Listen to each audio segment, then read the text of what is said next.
2 तारखेपर्यंत मला युती टिकवायची आहे. रवींद्र चव्हाणांचं विधान. तर विचारधारेवरती फार पूर्वीच युती झाली आहे. बाळासाहेब ठाकरे आणि अटल बिहारी वाजपेयी यांनी केलेली युती ही कायमच राहणार आहे. उपमुख्यमंत्री एकनाथ शिंदे यांचं रवींद्र चव्हाणांना प्रत्युत्तर. नारायण राणेंचं महत्त्व संपवण्याचा कट सुरू आहे. नारायण राणेंना युती हवी होती, पण त्यांचा शब्द मानला नाहीये. नारायण राणे तुम्हाला प्रचारात कुठे दिसतात का? माजी मंत्री दीपक केसरकरांचा सवाल. दीपक केसरकर बोलले ते अगदी सत्य आहे. युती न करणं हा कुठल्या तरी मोठ्या कटाचा भाग आहे. हे नगरपालिकेपुरतं मर्यादित नाहीये. निलेश राणे यांची प्रतिक्रिया. सिंधुदुर्ग जिल्ह्यामध्ये रवींद्र चव्हाण यांना युती नको होती. रवींद्र चव्हाण यांचा आमच्या कुटुंबावरती वैयक्तिक राग दिसतोय. ते पर्सनल रागा निवडणुकांवरती काळ काढतायत आणि निलेश राणेला पाडण्यासाठी हे सगळं सुरू आहे. निलेश राणेंचं वक्तव्य. भाजपनं थ्रो केल्यावरती किती दूरवर जातील हे शिंदे सेनेला कळणार नाही. ठाकरेंचा शिंदे सेनेला टोला. तर 2 तारखेपर्यंत युती टिकवायची आहे म्हणजे यूज अँड थ्रो. ठाकरेंचा हल्लाबोल. निवडणुकीत पैशांचा पाऊसच नव्हे तर अतिवृष्टी सुरू आहे. पैशांचा वापर करून मतं मागितली जात आहेत. सत्तेचा माज संपूर्ण महाराष्ट्र पाहतोय. उद्धव ठाकरेंचा सरकारवर हल्लाबोल. निवडणुकीमध्ये पैसे वाटणं ही लोकशाहीची हत्या आहे. सावंतवाडीमध्ये काही वॉर्डांमध्ये 10 ते 15 हजार एका मताचा रेट आहे. दीपक केसरकरांचा भाजपवर थेट आरोप. तर भाजपचे पैसे स्वीकारा, मतदान शिंदेंच्या सेनेला करा असंही आवाहन. नगर परिषद नगरपंचायत निवडणुका ठरलेल्या वेळेतच होणार. निवडणुकांना स्थगिती देण्यात आली नाहीये. 21 जानेवारीला सुप्रीम कोर्टात पुढील सुनावणी होणार. मनपा निवडणुकाही लवकर जाहीर करा. जिल्हा परिषद, पंचायत समिती, पालिका निवडणुकाही लवकर जाहीर करण्याचे सर्वोच्च न्यायालयाचे आदेश. तसेच येणाऱ्या निवडणुकाही 50% आरक्षण मर्यादेतच घेण्याचे निर्देश. राज्यातील महापालिकेच्या निवडणूक कार्यक्रम डिसेंबरमध्ये जाहीर होण्याची दाट शक्यता. सूत्रांची माहिती. तर नागपूर आणि चंद्रपूर पालिकेमध्ये 50%च्या वर आरक्षणाची मर्यादा पोहोचली. परळीमध्ये देवांच्या आधी अडचणीतील व्यक्तीला माझा नंबर आठवतो. परळीतील प्रचार सभेमध्ये बोलत असताना धनंजय मुंडेंचं वक्तव्य. परळी विधानसभेला मला एवढी मतं मिळाली की मशीनला कंटाळा आला. धनंजय मुंडेंचं विधान.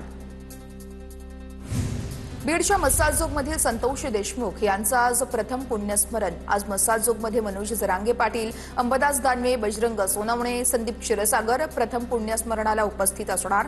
आजच्याच दिवशी संतोष देशमुख यांची अपहरण करून निर्घृण हत्या करण्यात आली होती.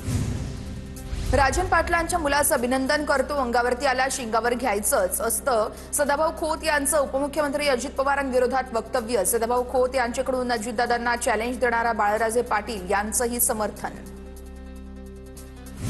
पालकमंत्री जयकुमार गोरे हनुमानासारखे आहेत. जिथे जातात तिथे सोन्याची लंका मारूनच माघारी येतात. ते थांबत नाही. ते सदाभाऊ खोत यांच्याकडून पालकमंत्री जयकुमार गोरेंबद्दल वक्तव्य. आतुरता होती नांदेडमध्ये जावं आणि माजी मुख्यमंत्र्याचा आणि आत्ताच्या खासदाराचा मतदारसंघ बघावा, पण इथे सगळीकडेच कचरा आणि घाणघाण आहे. अशोकराव चव्हाण यांच्या भोकर मतदारसंघातील मुदखेड शहरावरून गुलाबराव पाटलांची टीका. पाणी पाजण्याचं काम पाणीपुरवठा मंत्र्यांचं आहे, मात्र काम करायची नाही आणि दोष आम्हाला द्यायचा. खासदार अशोक चव्हाणांचा गुलाबराव पाटलांवर पलटवार. अर्ध्या हळकुंडाने पिवळी झालेली काही माणसं आहेत. जनतेला त्रास देणाऱ्यांच्या आरेला कार्य आम्हाला पण करता येतं. भाजप आमदार मनोज घोरपडेंवर नाव न घेता अजित पवारांची टीका. पहिल्या टर्मचे आमदार झाल्यानंतर अजितदादा तुम्ही अर्ध्या हळकुंडाने पिवळे झाला नव्हतात का? जयकुमार गोरेंचा अजित पवारांना सवाल. कोणतरी सांगतं तिजोरी माझ्याकडे आहे, चावी माझ्याकडे आहे, पण बँकच आमच्याकडे आहे. मग तिजोरी आणि चावी कुठून आणणार? करमाळ्यातील प्रचार सभेत मंत्री जयकुमार गोरेंचं अजित पवारांच्या राष्ट्रवादीला वक्तव्य. आज माझ्याकडे तिजोरी नसली तरी तिजोरीचा कोड नंबर मला पाठ आहे. तिजोरीचा कोड पाठ असल्यानं वर्ध्याला कमी निधी पडणार नाही. वर्ध्यातील प्रचार सभेत भाजपच्या सुधीर मुनगंटीवारांचं वक्तव्य. सुटकेसमध्ये पैसे, कपाटात पैसे, तिजोरीत पैसे, सगळीकडेच पैसे. त्यामुळे भ्रष्टाचार करणाऱ्यांना मतदान करू नका. लातूरमध्ये काँग्रेसच्या अमित देशमुखांचं मतदारांना आवाहन. दुसऱ्या पक्षाकडून आलेले पैसे घ्या, दुसऱ्याचं मटण खाऊन आमच्या पक्षाला मत द्या. गुलाबराव पाटलांचं मिश्किल वक्तव्य. निवडणुकीच्या माध्यमातून लक्ष्मी दर्शन होतं असेल तर मग ते करून घ्या. खासदार भास्कर भगरे यांचं अजब वक्तव्य. विरोधकांकडे कष्टाची संपत्ती नाहीये. भास्कर भगरेंची टीका. तर विरोधकांकडून पैसे घ्या पण मतदान आमच्याच उमेदवाराला करा. पवारांच्या राष्ट्रवादीचे खासदार भास्कर भगरेंचं वक्तव्य. अजितदादा अर्थमंत्री असल्यानं असं म्हणाले असतील, आमच्या एसटी महामंडळाला अजितदादांनी भरपूर निधी दिलाय, मात्र मत दिलं तर निधी मिळणार या अजितदादांच्या वक्तव्यावर मंत्री प्रताप सरनाईकांची प्रतिक्रिया. तटकरेंनी आपला डीएनए चेक करावा. शिंदेचे आमदार महेंद्र थोरवेंची टीका. तर थोरवेंसारखी नीच प्रवृत्ती रायगडची जनता ठेचून काढेल. अनिकेत तटकरेंचं प्रत्युत्तर. रायगडमधील नगरपरिषद नगरपंचायत निवडणुकीदरम्यान शिवसेना नेते आणि तटकऱ्यांमध्ये आरोप प्रत्यारोप. ज्यांना दुसऱ्यांदा आमदारकी मिळाली त्यांचं आणि शहाणपणाचा संबंध आलेला नाहीये. सुनील तटकरेंचा महेंद्र थोरवेंना टोला. मी आयुष्यात डास सुद्धा मारला नाहीये म्हणून एकही गुन्हा दाखल नाही. तुमच्यावर केस का झाली याचं आत्मचिंतन करा. तटकरेंची थोरवेंवर टीका. दहशतवाद मुक्त पैठणसाठी मशाल चिन्हाचं बटन दाबा. ठाकरेंच्या शिवसेनेचे नेते अंबादास दानवेंची भुमरे पितापुत्रांवर टीका. तर छत्रपती संभाजीनगर जिल्ह्यातील भ्रष्टाचार तर सोडा, पैठणमध्येही भुमरेंचा भ्रष्टाचार, दानवेंचा आरोप. चंद्रशेखर बावनकुळेंनी गोंदियामध्ये मतदारांना धमकावलं. नाना पटोलेंचा गंभीर आरोप. तर तुमच्या बापाचं राज्य आहे का? पटोलेंचा बावनकुळेंवर निशाणा. तर नाना पटोलेंनी चुकीची वक्तव्य करू नये. कुणाच्या बापाचं राज्य नाही तर जनतेचं राज्य आहे. चित्रा वाघ यांचं पटोलेंना प्रत्युत्तर.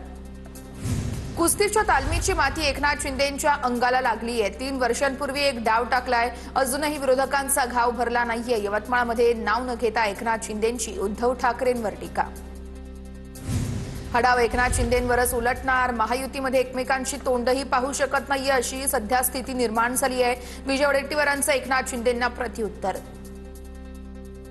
भाजपात घराणेशाहीला थारा नाहीये. काही पक्ष झिजणारे कार्यकर्ते बाजूला ठेवण्याचं काम करतात. गिरीश महाजन यांची ठाकरे आणि पवार कुटुंबावर टीका. बंडू काका बच्छाव यांचा भाजपात पक्षप्रवेश. मंत्री गिरीश महाजनांच्या उपस्थितीमध्ये पक्षप्रवेश सोहळा. तर बंडू काका बच्छाव यांनी भाजपमध्ये प्रवेश करावा अशी अनेक कार्यकर्त्यांची मागणी होती. महाजनांची प्रतिक्रिया. नगरपंचायत निवडणुकीसाठी शिंदखेडा प्रशासन सज्ज. शिंदखेडा नगरपंचायतीसाठी 22,717 मतदार 31 केंद्रांवरती मतदानाचा हक्क बजावणार. तर आज प्रशासकीय यंत्रणेद्वारे मतदान यंत्राचं सेटिंग आणि सीलिंगही केलं जाणार. करमाळा नगरपालिका निवडणुकीमध्ये शिवसेनेच्या उमेदवारासाठी शरद पवार गटाचे खासदार धैर्यशील मोहिते पाटील प्रचाराच्या रिंगणामध्ये. धैर्यशील मोहिते पाटलांकडून एकनाथ शिंदेंचं कौतुक. काँग्रेस आता देशात शोधावी लागतेय. महाराष्ट्रामध्ये एका मिनी बसमधून 4 सीट रिकाम्या जातील. चंद्रकांत पाटलांनी काँग्रेसची खिल्ली उडवली. साताऱ्याच्या फलटणमधील रघुनाथराजे निंबाळकरांचा शिवसेनेमध्ये प्रवेश. मी शरद पवारांना मानणारा माणूस आहे, पण ते आज आपल्याला संरक्षण देताना दिसून येत नाहीयेत. रघुनाथराजे यांची प्रतिक्रिया. फलटणमधील शिंदेंच्या प्रचार सभेमध्ये रामराजे निंबाळकरांची उपस्थिती. मी इथे आलो याची चर्चा होणार, मात्र मी महायुतीमध्ये आहे. राजकीय प्रोटोकॉल बाजूला ठेवून मी स्वागतासाठी आलो. रामराजे निंबाळकरांची प्रतिक्रिया. दोघांच्या भांडणामुळे धाराशिव जिल्ह्याचा विकास खुंटला. प्रताप सरनाईकांची ओमराजे निंबाळकर आणि राणा जगजितसिंह पाटलांवरती टीका. तर अतिवृष्टीमध्ये मदत केली म्हणून रील फोटो काढले. सरनाईकांची ओमराजे निंबाळकरांवर टीका. धाराशिवमध्ये नगरपालिका निवडणुकीमध्ये नगराध्यक्ष पदासाठी शिवसेनेचा उमेदवार नाही. भाजपच्या उमेदवाराला मतदान करण्याचं मंत्री प्रताप सरनाईक यांचं आश्वासन. मतदार यादी आणि आरक्षणात घोळ. जरांगे पाटलांचा गंभीर आरोप. कोण चोरटा आहे आम्हाला कळालं. जरांगे पाटलांची प्रतिक्रिया. तर 27% आरक्षण आणि 100 जागा कुठून आल्या? जरांगे पाटलांचा सवाल. आमच्या नोंदी सापडलेल्या असताना सुद्धा देऊ नका असं सांगतात. जरांगे पाटलांची प्रतिक्रिया. लाडक्या बहिणींमुळे राज्यात महायुतीचं सरकार आलं. बिहारमध्ये शिंदेंच्या लाडक्या बहिणी योजनेची कॉपी केली. नांदेडमध्ये प्रचार सभेत मंत्री गुलाबराव पाटलांचं वक्तव्य. उद्धव ठाकरेंची पत्रकार परिषद म्हणजे नकारात्मक वृत्तीचं प्रदर्शन. आशिष शेलारांचा उद्धव ठाकरेंवर निशाणा. तर उद्धव ठाकरेंना जळी स्थळी पाषाणी कंत्राटदार दिसतात. शेलारांचं वक्तव्य.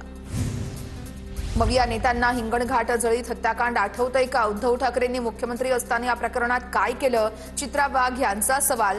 तर पोकळ आश्वासनं देऊन परिवाराची बोळवण केली. चित्रा वाघ यांची टीका. नाशिकमधील 12 बलुतेदार मित्रमंडळाचे बंडू काका बच्चाव यांचा शेकडो कार्यकर्त्यांसह भाजपात प्रवेश, मंत्री गिरीश महाजन यांच्या उपस्थितीत पक्षप्रवेश. बीडमध्ये सहाय्यक पोलीस निरीक्षक गजानन क्षीरसागर यांची नियंत्रण कक्षामध्ये बदली. सराफा व्यापाराला डांबून ठेवत 4 लाख रुपयांची खंडणी मागितल्याचं प्रकरण भोवलं. निलेश कराळेंकडून राज्यमंत्री पंकज भोयर यांचा खादाडाचा उल्लेख. वर्ध्यातील मोदींच्या सभेवेळेस 30 रुपयांचा जार 150 रुपयांना लावला. पैसे खाण्यासाठी भोयर जागा सोडत नाहीत, कराळेंचा आरोप.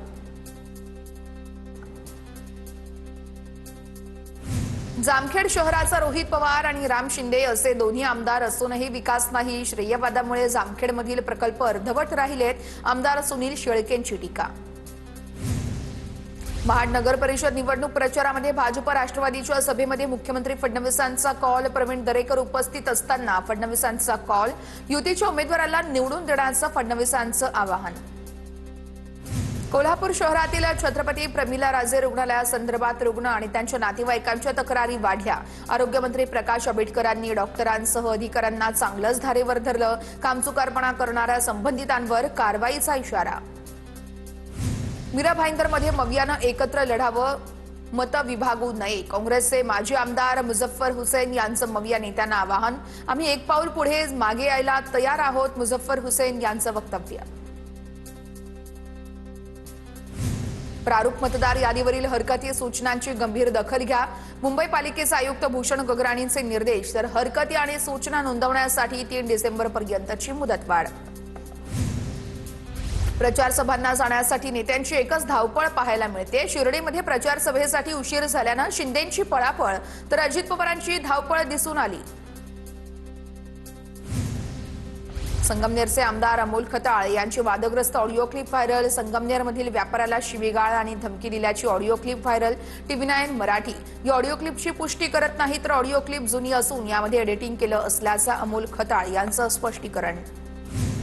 पार्थ पवार जमीन व्यवहार प्रकरणामध्ये दिग्विजय पाटील यांनी मांडली भूमिका. वकिलामार्फत महत्त्वाची कागदपत्र समोर ठेवली, तर आवश्यक कागदपत्र सादर करण्यासाठी 1 आठवड्याची मुदतही मागितली. खारगे समितीकडून शीतल तेजवानीला पुन्हा संधी नाही. चौकशीसाठी समन्स बजावलं, मात्र चौकशीला गैरहजर राहिली. शीतल तेजवानीकडे असलेली महसूल भूमी अभिलेख विभागाचे अहवाल अद्यापही जमा झालं नसल्याचं समोर.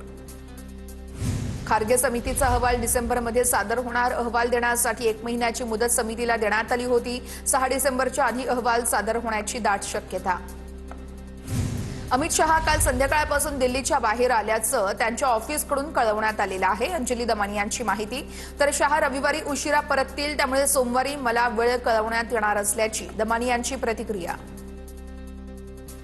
तोतया महिला IAS अधिकारी कल्पना भागवत प्रकरण. केंद्रीय गृहमंत्र्यांचा OSD म्हणून मिरवणाऱ्या अभिषेक चौधरीला अटक केल्याची माहिती. तर कल्पनाचा प्रियकर मोहम्मद खिल आणि अभिषेक चौधरीला दिल्लीतून अटक.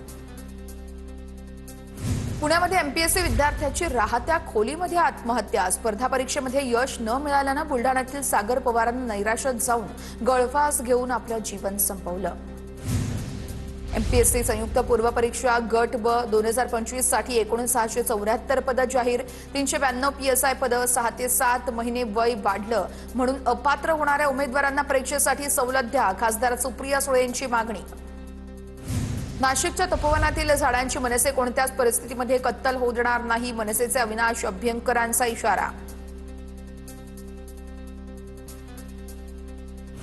नाशिकच्या तपोवनातील झाडं तोडणार अशी अफवा पसरली. झाडं नाही तर झुडपं काढणार. नाशिक पालिकेचे आयुक्त मनीषा खत्री यांची प्रतिक्रिया. विदेशी प्रजातीचे झुडपे काढणार असल्याची माहिती. राजेश अग्रवाल राज्याचे नवे मुख्य सचिव. राजेश अग्रवाल 30 नोव्हेंबरला पदभार स्वीकारणार. विद्यमान मुख्य सचिव राजेश कुमार 30 नोव्हेंबरला सेवानिवृत्त होणार. अग्रवाल 1989च्या बॅचचे IAS अधिकारी. मुंबईचे माजी पोलीस आयुक्त राकेश मारिया यांच्या व्हेन इट ऑल बिगन या पुस्तकाचं प्रकाशन. राकेश मारिया यांच्या जीवनावरती पुस्तक आधारित. तर माजी IPS अधिकारी आणि अनेक दिग्गज कलाकारांची पुस्तक सोहळ्याला उपस्थिती. पुण्यामध्ये ईडीची मोठी कारवाई. SBI वाहन कर्ज घोटाळा प्रकरणामध्ये 12 ठिकाणी छापेमारी. संशयास्पद कागदपत्र, महागड्या गाड्या. कारवाई दरम्यान ईडीकडून जप्त. मुंबईतील हवा प्रदूषणावरती हायकोर्टाकडून पुन्हा चिंता व्यक्त. प्रदूषणावरती 5 सदस्यीय विशेष समिती स्थापन करण्याचे हायकोर्टाचे आदेश, तर गेल्या वर्षीच्या उपाययोजनांबाबतही अहवाल सादर करण्याचे आदेश. मुंबईतील प्रदूषणावरती पुढील सुनावणी ही 15 डिसेंबरला घेतली जाणार. मुंबईमध्ये आजपासून पुन्हा हुडहुडी वाढणार. महामुंबईसह उत्तर कोकणाचा पारा 15 अंशांपर्यंत घसरण्याची शक्यता. उत्तर भारतातून दक्षिणेकडे पुन्हा थंड वारे वाहण्यास सुरुवात. 2 ते 3 डिसेंबर दरम्यान थंडी कायम राहणार. पहिलीपासून हिंदी सक्ती 98% नागरिकांना नकोच. त्रिभाषा धोरण समितीच्या जनसंवाद कार्यशाळेमध्ये विरोधाचा सूर. 5वी पासून हिंदी असावी नागरिकांचं मत, तर त्रिभाषा धोरण समितीच्या आठवड्याच्या जनसंवाद कार्यशाळेत नागरिकांची मतं नोंदवली. विरार डहाणू मार्गावरती 15 डब्यांची लोकल धावणार. नव्या वेळापत्रकामध्ये पश्चिम रेल्वेवरती एसी लोकलच्या फेऱ्या वाढणार, तर चर्चगेट विरार दरम्यान एसी गाड्यांच्या फेऱ्याही वाढवण्यात येणार. उद्या मध्य आणि हार्बर मार्गावरती मेगा ब्लॉक. मध्य रेल्वेवरती सीएसएमटी ते विद्याविहार दरम्यान सकाळी 10 वाजल्यापासून ते संध्याकाळी 4 वाजेपर्यंत ब्लॉक, तर हार्बर मार्गावरती पनवेल ते वाशी स्थानकादरम्यान सकाळी 11 वाजल्यापासून संध्याकाळी 4 वाजेपर्यंत मेगा ब्लॉक. मुंबईतील भुयारी मेट्रो मार्गावरती मासिक पास सुविधा सुरू झालेली आहे. प्रवाशांना दर महिन्याला ट्रिप पासवरती 15%, तर 45 ट्रिप पासवरती 10% सूट दिली जाणार. शालार्थ आयडी मध्ये लाच घेण्याच्या प्रकरणामध्ये राज्य सरकारकडून एसआयटीची नेमणूक. एका कर्मचाऱ्याला 1 लाख रुपये घेताना अटक करण्यात आली होती. राज्यातून जवळपास 200 तक्रारी शिक्षण विभागाकडे आल्या होत्या. पुणे विमानतळावरून रोज अनेक उड्डाणं उशिरानं. कालही 30 उड्डाणं उशिरानं आल्याची माहिती. तर उत्तर भारतामध्ये आलेल्या थंडीच्या लाटेमुळे दाट धुक्याची चादर. दाट धुक्यांमुळे विमानांना उशीर होत असल्याची माहिती. पुण्यातील 10 महाविद्यालयांमध्ये आपलं सरकार केंद्र सुरू होणार. दाखले काढण्यासाठी विद्यार्थ्यांची वणवण थांबवावी म्हणून केंद्र सरकार आवाज केंद्र सुरू करणार असल्याची माहिती. 60 महाविद्यालयांच्या अर्जांमधून 10 महाविद्यालयांना आपले सरकार केंद्राची मान्यता. पुणे पालिकेकडून मिळकत कर थकबाकीदारांसाठी अभय योजना सुरू, तर योजनेला पुणेकरांचा प्रचंड असा प्रतिसाद मिळण्याची अपेक्षा. मात्र पुणेकरांचा थंड प्रतिसाद. 3000 कोटींचं उद्दिष्ट असून आतापर्यंत फक्त 65 कोटी जमा. आतापर्यंत 11,191 पुणेकरांनी कर भरल्याची माहिती. परीक्षा वेळेत घेऊन प्रमाणपत्र वेळेत देण्याचे यूजीसीचे विद्यापीठांना निर्देश. या संदर्भातील एक परिपत्रकही जारी. वेळापत्रकानुसार परीक्षा घेणं, निकाल लावणं आणि पदवी देणं हा विद्यार्थ्यांचा हक्क असल्याची टिप्पणी. देशभरातील गुप्तचर यंत्रणेकडून पुणे विमानतळाला हाय अलर्ट मिळाल्यानंतर सुरक्षा वाढवली. सुरक्षेच्या कारणास्तव AI कॅमेरे बसवले. बेकायदा वाहनावरती कॅमेऱ्याची नजर.